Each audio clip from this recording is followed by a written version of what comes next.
मोरपी श्रीकृष्ण कथेचा भाग 7वा. श्री गणेशाय नमः. श्री गुरुभ्यो नमः. श्री राधाकृष्णाच्या चरणाला माझा कोटी कोटी नमस्कार.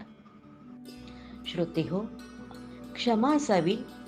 काल बोलण्याच्या ओघामध्ये मी उद्धवांच्या जागी मैत्रेय ऋषींचा उल्लेख प्रथम केला, तेव्हा क्षमा असावी. चला श्रोते हो, आपण पण विदुरांबरोबर तीर्थयात्रेला जाऊया. विदुराने हस्तिनापुराचा त्याग करून ते मोठ्या श्रद्धेने तीर्थयात्रा करतात आहे. मथुरा, गया, काशी अशा सुंदर सुंदर पवित्र स्थानी जाऊन भगवंताचं दर्शन ते घेत होते. पवित्र अशा नदीमध्ये सर्वप्रथम स्नान करत होते आणि त्यानंतर भगवंताचं दर्शन करत होते, उपवास करत होते आणि भगवंताला आवडणारी सुंदर सुंदर व्रत ते करत होते. विदुरजी अशी सुंदर अशी यात्रा करत असताना आपल्या मुखाने येता जाता भगवंताचं नाम ते मोठ्या श्रद्धेने घेत होते. नामामध्ये अगाध शक्ती आहे. नामानेच नराचा नारायण होतो. नाम कसंही घ्या, ते गोडच आहे, गोड आहे आणि त्याचा आपल्या जीवनावरती सुंदर असा प्रभाव होतो आणि जीवन हे सत्कर्मी आणि सत्मार्गी लागत असतं. पेढा कसाही खाल्ला तर तो गोड लागतो, तसंच हे भगवंताचं नाम अमृताहुनी गोड आहे. विदुरजी वृंदावनामध्ये त्या पवित्र स्थानामध्ये ते आलेले आहे. वृंदावन हे भक्तीचं धाम आहे. साक्षात महाराणी राधेचं माहेरघर आहे. राधा आहे तरी काय हो, राधा रासेश्वरी रम्या, रामाच्या परमात्मना. भगवंताच्या चित्ताला सुखवणारं सुंदरसं सगुणसं काव्य म्हणजे महाराणी राधा आहे. ती श्रीकृष्णाची आत्मसंयोजिका शक्ती आहे. दूर गेलेल्या भक्तांना श्रीकृष्णाबरोबर जोडण्याचं कार्य महाराणी राधा करत असते आणि म्हणूनच वृंदावनामध्ये गेलेले सर्व भक्त राधे राधे श्री राधे श्री राधे म्हणून मालामाल होतात, भक्तीने नाहून निघतात. विदुरजी त्या वृंदावनामध्ये आल्यानंतर त्यांना इथे आल्यानंतर एक वेगळीच अनुभूती झाली. कणाकणामध्ये त्यांना भगवंताचा स्पर्श जाणवला. वृंदावनाची भूमी पवित्र अशी भूमी आहे. तुलसी ही सामान्य वनस्पती नाही, त्याचप्रमाणे वृंदावन धाम हे सामान्य नाही. तिथलं माती जी आहे ती सामान्य नाही. म्हणूनच भगवंत आपल्या बाळावरती विवेष्टित करतात. त्याला गोपीचंदन असं म्हटलं जातं. श्रीकृष्णाने वृंदावनामध्ये गमन करत असताना आणि फिरत असताना ते पायामध्ये कुठलंही काही चप्पल किंवा काही न घालता अनवाणीच ते फिरत असत. भगवंताच्या पायाचं स्पर्श त्या भूमीला झालेला आहे. अशी पवित्र भूमी म्हणजे वृंदावन आहे. आणि तिथे विदुर आल्यानंतर भक्तीचा प्रवाह त्यांच्या अगदी घळघळ घळघळ वाहू लागला. त्यांना भगवंत सर्वत्र दिसू लागला. त्यात वृंदावन धामाचा महिमाच असा आहे की जो कोणी होतो तो राधाराणीच्या आणि श्रीकृष्णाच्या प्रेमाने वेडा होतो. रमण दीपावरती, रमण वाळूवरती विदुर आलेले आहे आणि तिथे बघतो तर काय, त्यांना तो कदंब वृक्ष दिसला. त्या कदंब वृक्षाच्या फांदीवरती श्रीकृष्ण भगवंत झोका घेतात आहे आणि सुंदरशी ते फांदीवरती बसून श्रीकृष्ण आपल्या अधरावरती बासरी लावतात आहे आणि त्या बासरीतनं स्वर छेडले जातात आहे. ती बासरी आहे तरी काय हो, नाद ब्रह्माची शिकवण देणारी ती सुंदरशी वेणुमाधुरी आहे आणि त्यामधनं स्वर येतात आहे. गंगे, गोदावरी, सरस्वती, कावेरी, गौरी, धौरी असे सुंदर सुंदर स्वर त्या बासरीतनं छेडल्या जात आहे आणि सर्व गायी दुडू दुडू दुडू दुडू धावत धावत कृष्णाच्या त्या बासरीच्या नादाच्या दिशेने धावत येतात आहे आणि हे पाहिल्यानंतर विदुर जे आहे देहभान हरपून गेले आणि विदुरही अगदी कृष्णाच्या त्या मुरलीच्या नादाच्या दिशेने पाखरासारखे गायीसारखे धावायला लागले. कृष्णा कृष्णा म्हणून त्याचा पाठोपाठ करायला लागले. हो, भाव विभोर झालेले विदुर की सर्व त्यांना स्वतःचं विस्मरण झालेलं होतं. यत्र यत्र मनोयाती तत्र तत्र माधव, असं त्यांची दृष्टी ब्रह्मकार झालेली होती, ब्रह्ममय झालेली होती. कणाकणामध्ये पानापानामध्ये त्यांना केवळ परमात्मा श्रीकृष्णाचं दर्शन होत होतं. आणि गायी जशा पळतात ना तसा तो विदुर त्या कृष्णाचा पाठोपाठ धावत होता. त्याला प्रत्यक्ष साक्षात श्रीकृष्णाचं दर्शन होत होतं. भाव तसा देव असतो. विदुराचा भाव शुद्ध होता आणि म्हणूनच त्याला लीलेचं स्मरण केल्यानंतर साक्षात परब्रह्म श्रीकृष्ण सर्वत्र त्याला दिसायला लागला आणि विदुराला मोठा आनंद होत होता. अशी ही भगवंताची लीला की ज्याला कोणाला खरी खरी भक्ती होते. भक्ती म्हणजे आहे तरी काय? ईश्वरावरती प्रेम करणे म्हणजे भक्ती आहे. ज्याचं ईश्वरावरती खरं प्रेम असतं, निस्सीम प्रेम असतं, त्याला सर्वत्र त्याचं दर्शन होत असतं. कृष्णाने ज्या कदंबाच्या फांदीवरती झोका घेतला त्या कदंबाला टेर कदम असं नाव प्रख्यात झालेलं आहे. विदुर जे आहे ते आता साष्टांग दंडवत घालत, लोटांगण घालत त्या वृंदावनाच्या रेतीमध्ये अगदी लोळत होते. आणि काय सांगावं तुम्हाला, तिथेच उद्धवही होते. प्रभास क्षेत्रामध्ये भगवंत आणि उद्धवाची भेट झालेली होती. आणि उद्धव मात्र तीर्थयात्रा करीत ते वृंदावन धामामध्ये आलेले होते. भगवंतानी उद्धवाला आपल्या पादुका दिलेल्या होत्या आणि त्यांना भागवत धर्माचं ज्ञान दिलेलं होतं. असा हा उद्धव भगवंताचा निस्सीम भक्त होता आणि तोही त्या वृंदावनामध्ये आलेला होता. यमुनेच्या तीरावरती हे दोघही भक्त त्या रमण रेतीवरती अगदी विदुरजी लोळत लोळत येत असताना उद्धवानी पाहिलं. उद्धवानी विदुरांना कधी पाहिलेलं नव्हतं, परंतु ज्या वेळेला श्रीकृष्ण भगवंत निजधामाला गेले तेव्हा कृष्णाच्या डोळ्यामध्ये उद्धवाला विदुराचं दर्शन झालं. असा तो विदुर महान भक्त होता की साक्षात परमेश्वराच्या डोळ्यामध्ये त्याला स्थान मिळालेलं होतं. आणि उद्धवानी विदुरांना ओळखलं, कारण उद्धवानी म्हटलेलं होतं की जर का मला कोणी वैष्णव भेटेल आहे, खरा महान भक्त भेटेल आहे, तेव्हाच मी माझे डोळे उघडेल आहे. उद्धवानी डोळे उघडले आणि उघडतो तर काय, त्यांना विदुराचं दर्शन झालं. विदुराला पाहिल्यानंतर उद्धवानी त्यांना वंदन केलेलं आहे. विदुरानी पण उद्धवाला म्हटलेलं आहे की तुम्ही का मला वंदन करता, तुम्ही श्रेष्ठ आहात. आणि विदुराने सुद्धा त्याला वंदन केलं. दोन हरिभक्तांची भेट झालेली आहे. कडकडून दोघांनी एकमेकांना आलिंगन दिलं, मिठी मारली. असं म्हणतात की माझी या जातीचा मज मिळे कोणी, आवडीचा धेनू फेडावया. आवडीच्या श्रीहरी अंतरीपासूनी ऐसियांच्या मनी आर्त माझे. दोन वैष्णवांची भेट झालेली आहे. वैष्णव कुणाला म्हणायचं हो, की ज्यांच्या संगतीमध्ये भक्तीचा रंग लागतो तो खरा वैष्णव आहे. आणि यमुना राणीला खूप आनंद होत होता, कारण जेव्हा सत्संगी भेटतात ना तेव्हा सत्संगाचा लाभ होत असतो.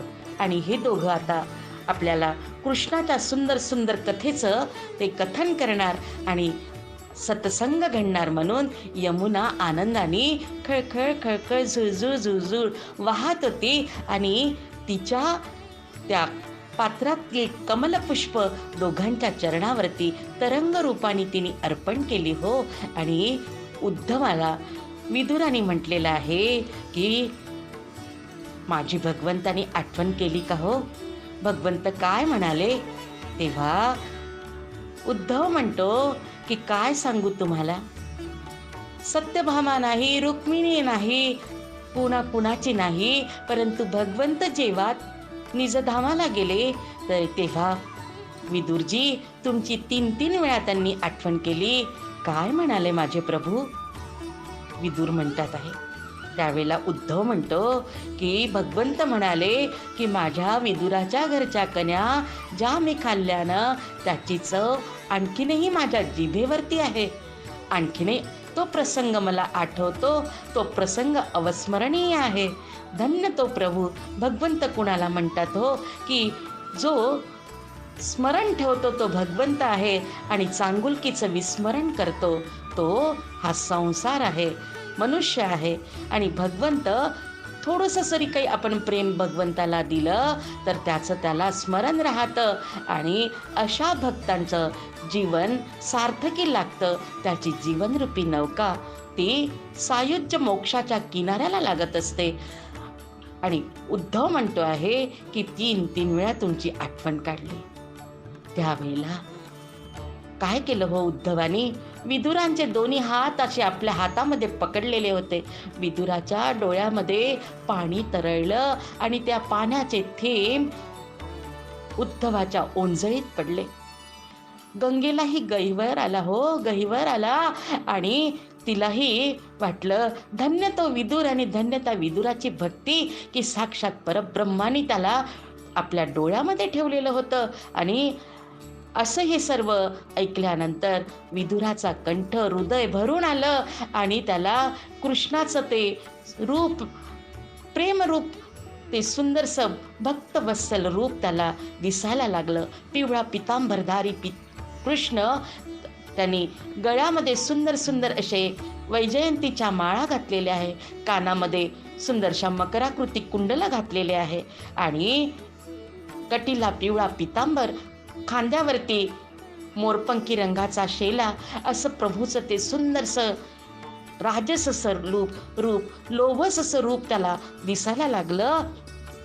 आणि हा विदुर जो आहे त्याला मात्र भगवंताला म्हणाला, प्रभो प्रभो कृपा केली तुम्ही माझ्यावरती, कृपा केली. उद्धव सांगतो आहे की मला भगवंतानी भागवत धर्माचं ज्ञान दिलेलं आहे. तर विदुर म्हणतो आहे की मला तुम्ही ते ज्ञान द्यावं. आणि त्यानंतर हे दोघंही यमुनेच्या किनाऱ्यावरती बसलेले होते. अहो श्रोते हो, हरिकथा ही खऱ्या अर्थाने कथा आहे आणि संसाराची कथा ही व्यथा आहे. केवळ मात्र आम्हाला संसाराच्या गोष्टींनी दुःख होतं, परंतु हरिकथा आम्ही जेव्हा श्रवण करतो तेव्हा संसार विसरला जातो आणि आम्हाला ती परमानंदाचं दान देत असते. आणि म्हणूनच यमुना राणीला मोठा आनंद होत होता, कारण लोक येतात तर पाप त्या पात्रामध्ये धुतात, परंतु साधू संत आणि सतसंगी हरिजन वैष्णव जेव्हा येतात त्यावेळेला मात्र तिला सत्संग लाभतो आणि यमुनेचं पाणी आणखी निर्मळ होतं, शुद्ध होतं आणि म्हणूनच यमुना ती आनंदित झालेली आहे. आता दोघंही पण भगवंताच्या त्या सुंदर सुंदर लीलांचं ते गुणगान गातात आहे. उद्धव आणि विदुर भगवंताची एक एक लीला, बाललीला, त्याची राजसलीला, त्याची कुमारलीला, ती सर्व लीला, सुंदर सुंदर लीला दोघंही कथन करत आहेत आणि श्रवण करतात आहे. काय सांगावं तुम्हाला की कृष्णाने आपल्या अधरावरती बासरी ठेवलेली आहे. वृंदावनाचं ते पावन असं तीर्थ, यमुनेच्या तीरावरती असलेला तो कदंब वृक्ष आणि कृष्णाने आपल्या अधरावरती बासरी ठेवलेली असताना सर्व गायी दुडू धावत आलेल्या आहे. आणि गोपांगना ललिता, विशाखा, सुनंदा, रत्नप्रभा, सुवर्णप्रभा, चंद्रलेखा अशा या सर्व गोपी त्या वृंदावनामध्ये यमुनेच्या तीरावरती आलेल्या आहे. आणि त्या बासरीतनं स्वर, सुंदरशे मोहक स्वर त्यातनं छेडल्या जातात आहे. या सर्व गोपांगनांना संसाराचं विस्मरण झालं आणि तशाच त्या धावत आल्या हो. आणि वेणूच्या नादाने धावत आल्या तेव्हा भगवंताच्या बासरीतनं सुंदरशे स्वर ऐकायला येत होते. बाजे मुरलिया बाजे, बाजे रे मुरलिया, बाजे मुरलिया बाजे, बाजे रे मुरलिया, अधर धरे मोहन मुरली पर, अधर धरे मोहन मुरली पर ओठ पे माया बिराजे, बाजे मुरलिया बाजे, बाजे रे मुरलिया. अशी सुंदरशी वेणू भगवंतानी त्यातनं स्वर छेडलेले होते आणि सर्व त्याच्या वेणूमध्ये अगदी मंत्रमुग्ध झालेले आहे. आणि प्रभूही पण त्यांच्यावरती अगदी ब्रह्मानंदाचा वर्षाव करतात आहे. सर्व गायी भगवंताच्या चरणाला चाटतात आहे आणि भगवंतही त्याच्या पाठीवरून कुरवाळतात आहे. सुंदर असं रमणीय दृश्य त्यांना दिसत होतं. आणि उद्धवानी त्या विदुराच्या पाठीवरती हात फिरवला तर विदुराने उद्धवाच्या पाठीवरती हो एकाला कृष्ण दिसत होता तर एकाला गाय दिसत होती. गाय आणि कृष्ण दोघं झालेले होते आणि स्वतःचं ते देहभान हरपलेले होते. भगवंताची लीला ते सुंदर सुंदर गुणगान करत होते. आणि यमुनेलाही चराचराला त्या वृंदावन धामाला आनंद होत होता. आता मात्र विदुरजी उद्धवाला म्हणतात आहे की मलाही तो भागवत धर्म त्याचा ज्ञान मला हवं आहे. त्यावेळेला उद्धव म्हणतात, विदुरजी, भगवान कृष्ण जेव्हा निजधामाला गेले तेव्हा तिथे मैत्रेय ऋषी होते आणि ते मैत्रेयांना म्हणाले की मी सर्वांना काही ना काही दिलं पण माझ्या विदुराला मी काही देऊ शकलो नाही. हे मुनिवर, तुम्ही भागवत शास्त्राचं भागवत धर्माचं ज्ञान विदुराला द्या. हे विदुरजी, तुम्ही मैत्रेय ऋषींच्या आश्रमात जावं, तुम्हाला ते भागवत धर्माचं ज्ञान देतील आहे. आणि म्हणूनच असं म्हटलं जातं की 2 वैष्णव जेव्हा मिळतात ना की किती किती आनंद होतं. 4 मिले 64 खिले 20 रहे करजोड, हरिजन से हरिजन मिले 20 से 7 करोड. असे 7 करोड आमच्या अंगावरचे रोमांच त्यांना आनंद होत असतो. आता यमुना राणीनी प्रेमाचं नवविधा भक्तीचं दान त्या विदुराच्या पात्रामध्ये टाकलेलं आहे, त्याला दिलेलं आहे. नवविधा भक्तीच त्याला भरभरून दिलेली होती. नवविधा भक्तीने मालामाल झालेला जो विदुर तो गंगेच्या किनाऱ्यावरती राहत असणाऱ्या मैत्रेय ऋषींच्या आश्रमामध्ये गेले. मैत्रेय ऋषींना त्यांनी वंदन केलेलं आहे आणि म्हणतात आहे, मुनिवर, तुम्ही मला भागवत धर्माचं ज्ञान द्या.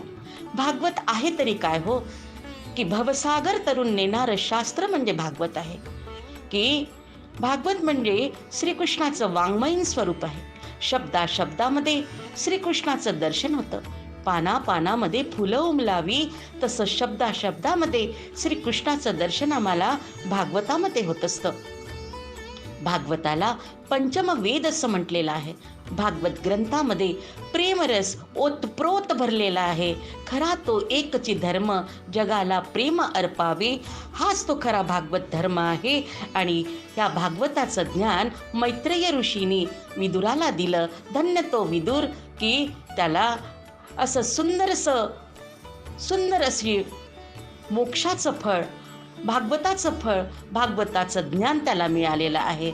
आणि म्हणूनच अशा या कृष्ण भक्त विदुराला कोटी कोटी वंदन, भगवान श्रीकृष्णाला कोटी कोटी वंदन. मोरपीस श्रीकृष्ण कथेचा भाग 8. आता आनंद घेणार आहोत. श्रीकृष्णाच्या सुंदर सुंदर लीला आणि कृष्ण कथेचं रसपान आपण करणार आहोत. श्रोते हो, कृष्ण म्हणजे यदुवंश, यदुवंशी चंद्रवंशी म्हणजे श्रीकृष्ण. यदुवंश हे नाव या कृष्णवंशाला का पडलं याची सुंदरशी कथा आहे. शुक्राचार्य यांची कन्या देवयानी आणि वृषपर्वा याची कन्या जी आहे ती शर्मिष्ठा या मैत्रिणी एके वेळेला स्नान करण्याकरता त्या गेलेल्या होत्या. चुकीने देवयानीने शर्मिष्ठीचे वस्त्र परिधान केले. शर्मिष्ठीला मोठा राग आला आणि तिने देवयानीला विहिरीमध्ये ढकलून दिलं. देवयानी साद घालत होती आणि की रक्षणाची हाक मागत होती. तेवढ्यामध्ये ययाती राजा तिथे आला आणि ययाती राजाच्या कानी ती हाक पडली. ययाती राजाने आपल्या खांद्यावरचा शेला त्या विहिरीमध्ये सोडला. देवयानीचे प्राण वाचवले. आपल्या प्राण वाचवणाऱ्या त्या राजाच्या हातात तिचा हात होता आणि ती म्हणाली की माझं रक्षण तुम्ही केलं, माझा हात तुम्ही असाच नेहमी करता, तुमच्या हातात असावा अशी इच्छा माझी आहे. देवयानी शुक्राचार्यांकडे आपल्या पित्याकडे गेली आणि पित्याला सांगू लागली की शर्मिष्ठेने माझा असा असा अपमान केलेला आहे. शुक्राचार्याला पण फार वाईट वाटलं. काय फायदा त्या राज्यामध्ये राहून, त्याच्यापेक्षा साधना केलेली बरी. इकडे मात्र शर्मिष्ठेचे वडील ते शुक्राचार्यांना शरण आले आणि म्हणाले की मुनिवर, तुम्ही म्हणाल ते मी शिक्षा भोगायला तयार आहे. देवयानी म्हणाले की माझा विवाह ययाती बरोबर होईल आहे. राजा ययाती बरोबर झाल्यानंतर शर्मिष्ठा मात्र माझी दासी म्हणून तिने माझ्या बरोबर यावं. देवयानीने राज्याच्या संरक्षणाकरता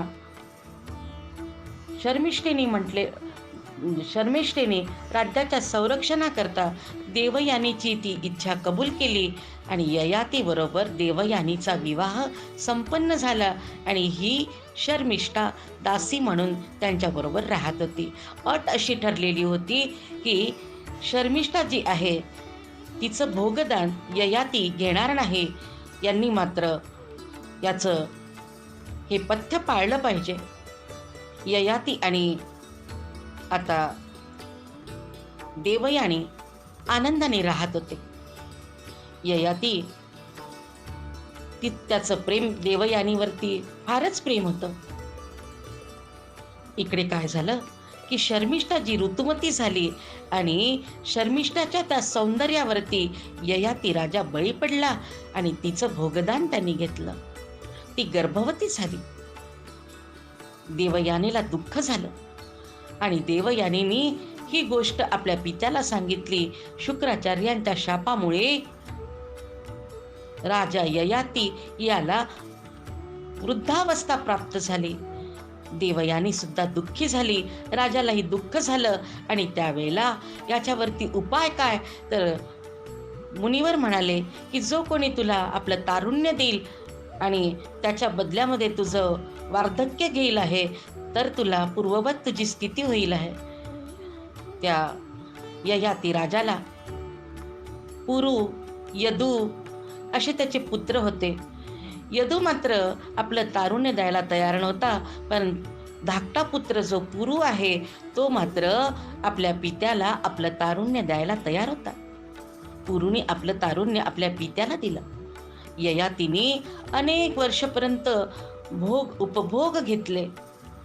नंतर भोग आहे तरी काय हो, भोगान भुक्ता वयमेव भुक्ता, तृष्णान जीर्णा वयमेव जीर्णा. भोग भोगूनही त्याला समाधान झालं नाही आणि त्यानंतर मात्र त्यांनी या भोगाचा त्याग केला आणि ययाती राजा त्यांनी वैराग्य त्याला प्राप्त झालं. तो साधना करायला लागला आणि त्याला परमानंदाची प्राप्ती झाली. त्याचा जो पुत्र यदू आहे त्याचा राज्याभिषेक केला गेला आणि त्याच्याच कुळाला यदुवंश हे नाव प्राप्त झालं. या यदुवंश म्हणजेच कृष्णाचा वंश. या यदुवंशी राजे हे चंद्रवंशी होते आणि याच वंशामध्ये भगवान कृष्णाचा जन्म झाला आणि म्हणून कृष्णाच्या वंशाला यदुवंश नाव असं आहे. आणि यदुवंशी राजे मोठे पराक्रमी, शूर असे होते. श्रोते हो, 5-6 हजार वर्षापूर्वी व्रजभूमीमध्ये मधु नावाचा दैत्य राजा राज्य करत होता. तो फारच पराक्रमी होता, परंतु दृष्ट होता आणि प्रजेचं छळ करत होता. प्रजेवरती अत्याचार करत होता. त्याच्या अत्याचाराने प्रजा होरपळून निघालेली होती. च्यवन ऋषीला ती प्रजा शरण गेली आणि च्यवन ऋषींना ते म्हणाले, मुनिवर, तुम्ही आमचं रक्षण करावं. च्यवन ऋषींनी प्रभू रामचंद्रांना निरोप पाठवला. प्रभू रामचंद्रांनी शत्रुघ्नाला त्या मथुरा नगरीवरती, म्हणजे मधुदैत्याची जी नगरी मधुरा नावाने, मथुरा नाही तर मधुरा नावाने ती प्रख्यात होती, त्या नगरीवरती शत्रुघ्नाने आक्रमण केलं. तेव्हा तो राजा जो मधुदैत्य भोगविलासामध्ये रंगून गेलेला होता आणि शत्रुघ्नाचं सामर्थ्य तो जाणत नव्हता. शत्रुघ्नाला तो चिलटा समान समजत होता. शिपायांनी वर्दी सांगितली, त्याकडे त्या मधुदैत्याने दुर्लक्ष केलेलं होतं. परंतु काय झालं, शत्रुघ्नाचं सामर्थ्य त्याच्या पुढे मधुदैत्याचा काय टिकाव लागेल आहे. मधुदैत्याचा वध झाला, त्याचा पुत्रसुद्धा चवताळलेला होता आणि तो शत्रुघ्नाबरोबर युद्ध करायला लागला. शत्रुघ्नाच्या सामर्थ्यापुढे त्याचाही काही टिकाव लागला नाही आणि मधुदैत्याच्या पुत्राचाही वध झाला. अशा प्रकारे त्या व्रजभूमीवरती असलेली ती मथुरा नगरी, त्या नगरीचं राज्य शत्रुघ्नाला प्राप्त झालं. अनेक वर्षापर्यंत शत्रुघ्नाने तिथे मोठ्या सामर्थ्याने राज्य केलं. त्यानंतर अंधक नावाचा राजा तिथे आला आणि अंधक राजाने ते पराक्रम करून ते प्राप्त करून घेतलं. या अंधकाच्याच वंशामध्ये जो आहे उग्रसेन आणि देवक हे अंधकाचे 2 पुत्र होते. देवकाची कन्या देवकी आणि उग्रसेनाचा पुत्र हा कंस होता.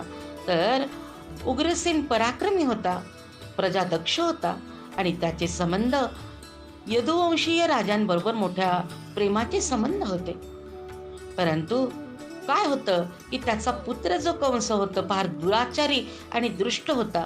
प्रजेला दुःख देत होता, प्राणी मात्रांचा छळ करत होता आणि स्त्रियांकडे वक्रदृष्टीने पाहत होता, गोहत्या करत होता, यज्ञ मोडकळीस घालत होता. असा हा दृष्ट होता. आणि याचं तो शिशुपाल, नरकासूर, जरासंध हे सर्व जे राजे होते ते प्रजेचा छळ करत होते. प्रजा दुःखी झालेली होती, होरपळून निघालेली होती आणि त्यामुळे धरती माता सुद्धा दुःखी झालेली होती हो.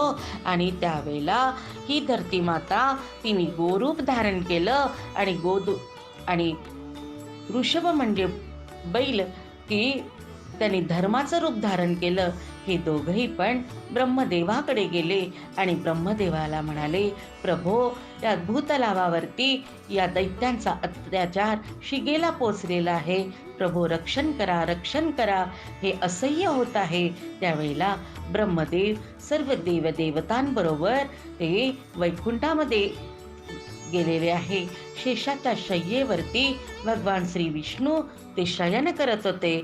तेव्हा सर्व देवदेवतांनी पुरुष सुक्तांनी भगवंताची प्रार्थना केली आणि ते म्हणतात आहे, शांताकारं भुजगशयनं पद्मनाभं सुरेशं विश्वाधारं गगनसदृशं मेघवर्णं शुभांगं लक्ष्मीकान्तं कमलनयने योगिभिर्ध्यानगम्यं वन्दे विष्णु भवभयहरं सर्वलोकैकनाथं.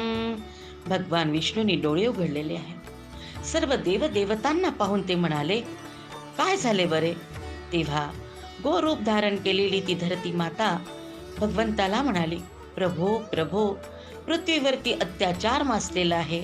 तो कंस, दुराचारी कंस, त्याचा अत्याचार शिगेला पोचलेला आहे. रक्षण करा प्रभो, रक्षण करा. त्यावेळेला भगवान म्हणाले की मी लवकरच या भूतलावरती वसुदेव देवकीच्या पोटी श्रीकृष्ण रूपाने जन्म घेणार आणि सर्व प्राणीमात्रांचं रक्षण करणार. भगवंत काय करतात हो की जेव्हा जेव्हा अत्याचार शिगेला पोचतो तेव्हा युगपुरुष म्हणून ते अवतार धारण करतात आणि सर्व सज्जनांचं रक्षण आणि दुष्टांचं निर्दालन करण्याकरता, धर्माची स्थापना करण्याकरता प्रभू पूर्ण अवतार धारण करत असतात. म्हणूनच म्हटलं जातं की असा हा दयाळू भक्तवत्सल भगवंत, त्याचं ते वचन ऐकून दैवदेवता आणि धर्ती माता या दोघांनाही फार आनंद झाला आणि ते पूर्ववत रूपामध्ये आपापल्या ठिकाणी परत आलेले होते. इकडे बघा श्रोते हो, त्या मथुरा नगरीमध्ये उग्रसेनाचा जो पुत्र कंस, त्याला माया दया काही काही नव्हतं हो. जरासंध याची वक्रदृष्टी मथुरेवरती होती.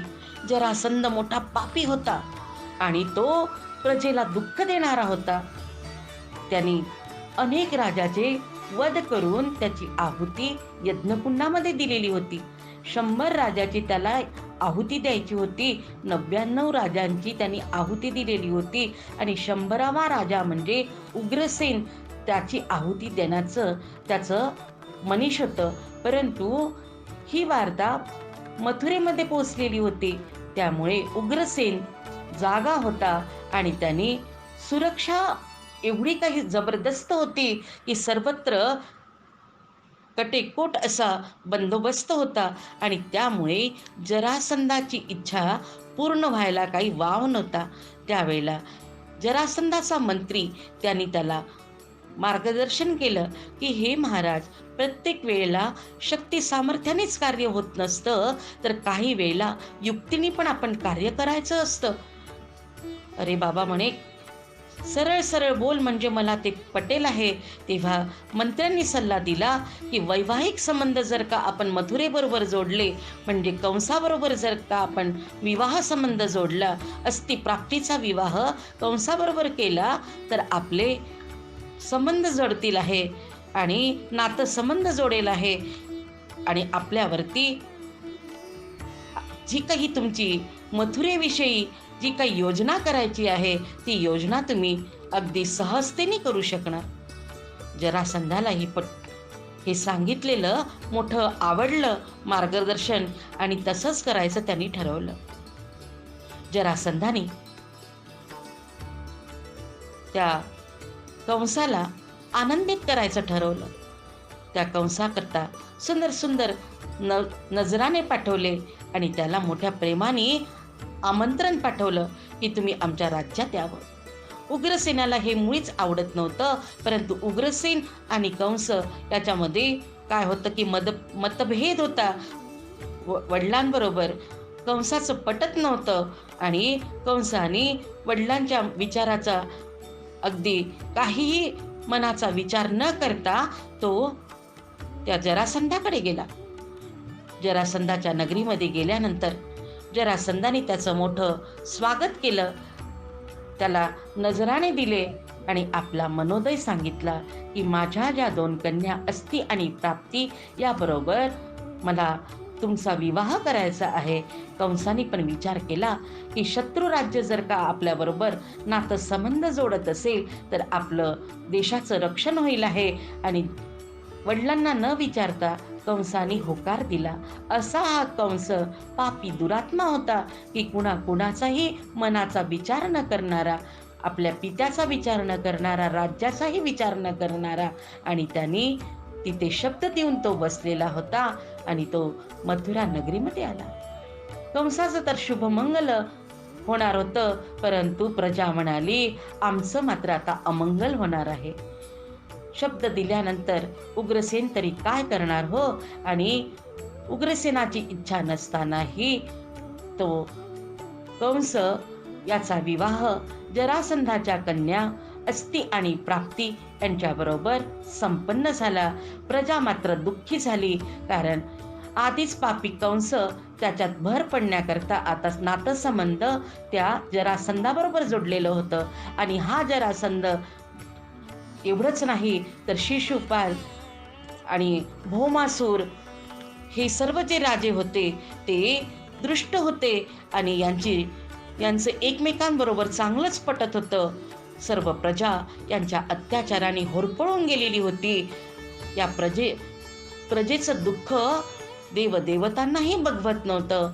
असा हा कंस, दुराचारी कंस, आणि या कंसाने काय केलं की सत्तेच्या लोभापायी जरासंधाचे जे सर्व काही शिकवण होती त्यानुसार त्यांनी आपल्या माता पित्याला कारावासामध्ये टाकलं. राज्य सिंहासन हिसकावून घेतलं आणि मथुरेच्या राज्यावरती त्यांनी अधिकार गाजवला. असा हा दृष्ट पापी की केवळ तो त्याला सत्ताच केवळ ठाऊक होती. वाम मार्गाचा त्यांनी अवलंब केलेला होता. कारण जरासंधाचे सर्व लोक, माणसं, मंत्री सर्व त्याच्या राज्यामध्ये घुसलेले होते, मथुरेमध्ये आलेले होते आणि ते कंसाचे कान फुकत होते. असा हा दृष्ट कंस आता मथुरेचा राजा होता आणि तो सर्व जनतेचा, प्रजेचा छळ करत होता. अशा या दृष्ट कंसाला धडा शिकवण्याकरताच भगवान कृष्ण ते देवकी मातेच्या पोटी जन्म घेणार. श्रोते हो, इथे कथेला विराम देऊया. श्रीहरये नमः. श्रीहरये नमः.